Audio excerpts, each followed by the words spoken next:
But there's a problem. And in these few minutes that I have left with you, I want to share with you this. This is a big problem. It's a big problem. I see this problem in America, and I'm also seeing it here.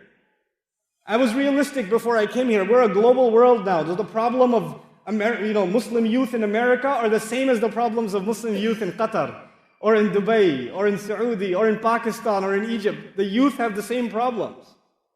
You have the problem of some kids saying, some young people saying, and even older people saying, I know it's haram, but Allah is so merciful, man. He's like, Ar-Rahman Ar-Rahim.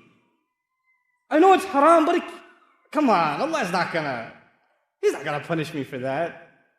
He's gonna take it easy on me. I want to help you understand this problem. Because Allah described His love and His mercy with such an extreme way, some people might try to take advantage of it. Some people might say, it's just a little bit of drugs.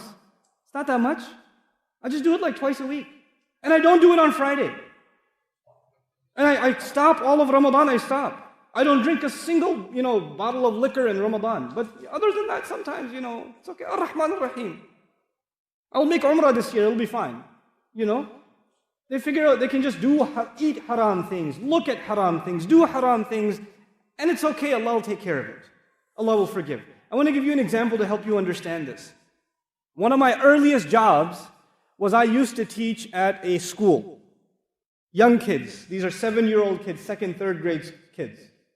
And I thought that these kids are going to love me. I will tell them stories. I will make jokes with them. I will jump up on the desk and I will jump around and entertain them and I will scare them and all kinds of things. These kids used to love me. I used to go in there and tell jokes and tell stories, and they used to be loud. The principal used to come in and say, what's going on here? And I used to say, sorry, we'll calm down. I did this for a whole week with these kids. I used to walk into class and the kids used to clap. But then after a week, I go back into class and I say, okay guys, open up chapter 5. Nobody opens up chapter 5. They're all looking at me. Tell us a story. Tell us another joke. And kids are talking to each other. There are people jumping around. There's a kid who's got a pencil in his hand and he's writing his name on the wall. And he's looking at me and he's writing it. And he's looking at me again and he's writing it. You ever see that happen? And then his friend says, I think he sees you. He says it to him. And he goes, I know, but he's a nice guy. And he keeps going. They think I'm merciful. They think I'm kind. So they figure, hey, this is a nice teacher. We should do whatever we want. When Allah describes His mercy and His love, some slaves of Allah, man, they try to take advantage. Like, Allah is so merciful. No problem. I'll give you one more example before I conclude. I haven't introduced Allah to you yet. Alhamdulillahi Rabbil Alameen Ar-Rahman Ar-Rahim is 2 ayat. There are 3 ayat that introduce us to Allah. But before I get to the 3rd ayah, I want to give you a simple lesson. Imagine there's a man and he has a slave. So this guy has a slave. And he tells the slave, you can do whatever you want. Here's the field. He owns a field. He said, you can do whatever you want in this field. You can eat whatever you want, go wherever you want. Just don't go on the other side. There's a line. He drew a line with chalk. Not even a fence. It's just chalk. Just don't go on the other side. So the slave is happy. He could do whatever he wants. And one day the slave is close to the border. And he falls. And he falls on the wrong side. And he immediately looks at the master staring at him. And he says, sorry. It was a mistake. And the master doesn't say anything. No problem. He doesn't say anything. So he gets up, he dusts himself off. He's okay.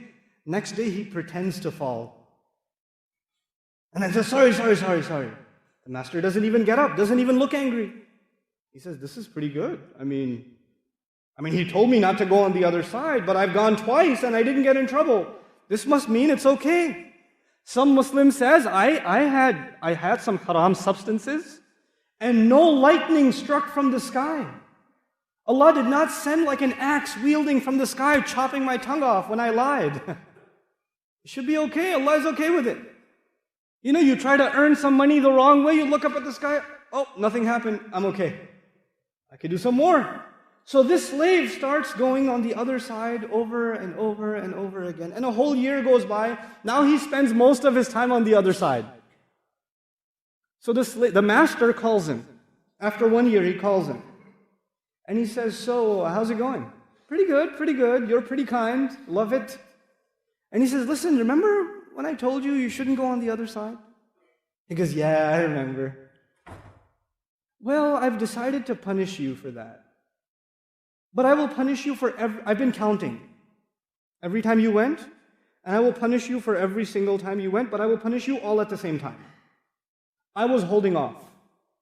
I didn't want to punish you right away. I wanted to punish you eventually. I mean, it was your choice. I didn't stop you from going. I just said, don't go. And I told you there will be consequences. But I've decided to get you right now with all of it.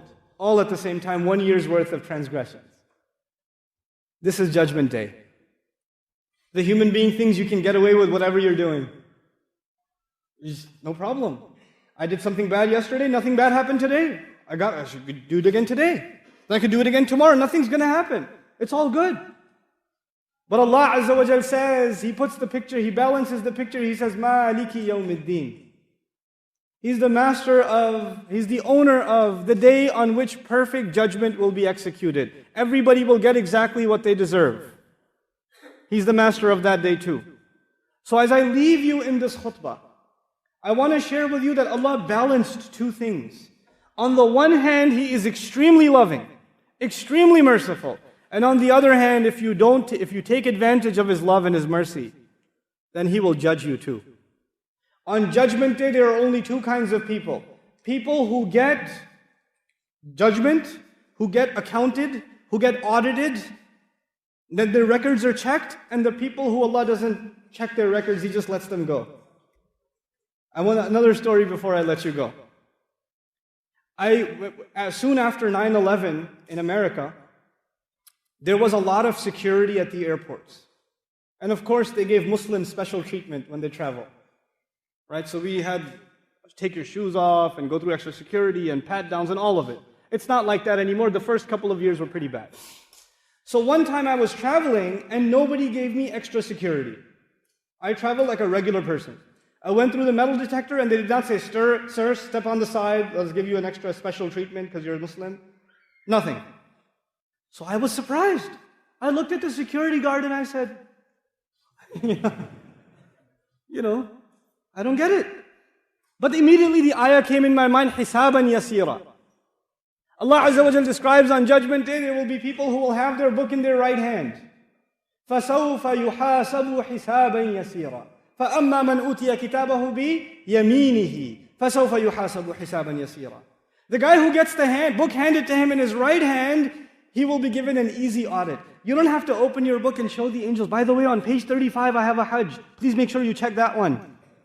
I think I called Laylatul Qadr this Ramadan. If you make sure I get that. The angel says, Gali koi nahi. Jao.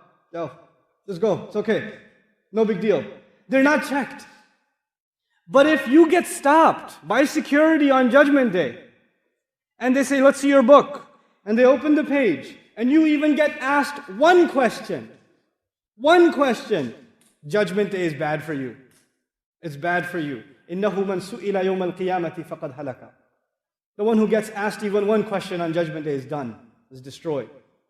On Judgment Day, either we will be people under the shade of Ar-Rahman Ar-Rahim, or we will be people under the justice of Maliki Yawmiddin. We want Allah Azza wa Jal not to judge us. We want Him to show us His mercy, so we don't take advantage of it. We keep it balanced. This is the essence of who Allah Azza wa Jal is to us. Don't think that you're forgiven just because you do some good deeds. Don't think like that. And don't think Allah will not forgive you. If you've made mistakes all of your life, and you made mistakes even before you came to Salat today, if you did that, don't think that you're going to hell. You're not. Who says you're going to hell? You're still alive. The opportunity for tawbah is still there. Allah is still letting air into your lungs. He's still letting you breathe, which means He still wants you to come to Him. If He wanted you to be done, you wouldn't be alive right now. Everybody who's alive is because Allah wants them to make tawbah. That's a mercy of Allah to them. So you don't ever think it's too late for me, or I've done too many bad things. Allah will not forgive me. You're not bigger than the mercy of Allah. You're not bigger than the forgiveness of Allah. And at the same time, don't you ever think, and I should never think, that I will only do a few bad things, it's no big deal though. I read a lot of Quran, I'm okay. I make salat in the masjid, I'm okay. I have some bad habits, they're hard to let go of, but it's okay, Allah will forgive those. Nuh-uh. There are some people who only have one sin, and they keep doing it over and over again. It's one problem they have, and they don't let it go. Allah Azza wa Jal describes this in the Quran. بَلَا مَنْ كَسَبَ سَيِّئَةً وَأَحَاطَتْ بِهِ خَطِيئَتُهُ فَأُولَٰئِكَ أَصْحَابُ النَّارِ. The guy who earned one sin, he's obsessed with one problem. He's got one addiction. It could be alcohol, it could be drugs, it could be pornography. I don't know, it could be something for you. It could be your anger, it could be abusive language, it could be backbiting. I don't know what your problem is. We all have some problem. But you don't let go of it. You hold on to that sin and you say, it's just one problem. Everything else is good though. You accept it. Then Allah says you get wrapped up into that sin. And those are people of fire. Those are people of fire. They don't let go of their sin.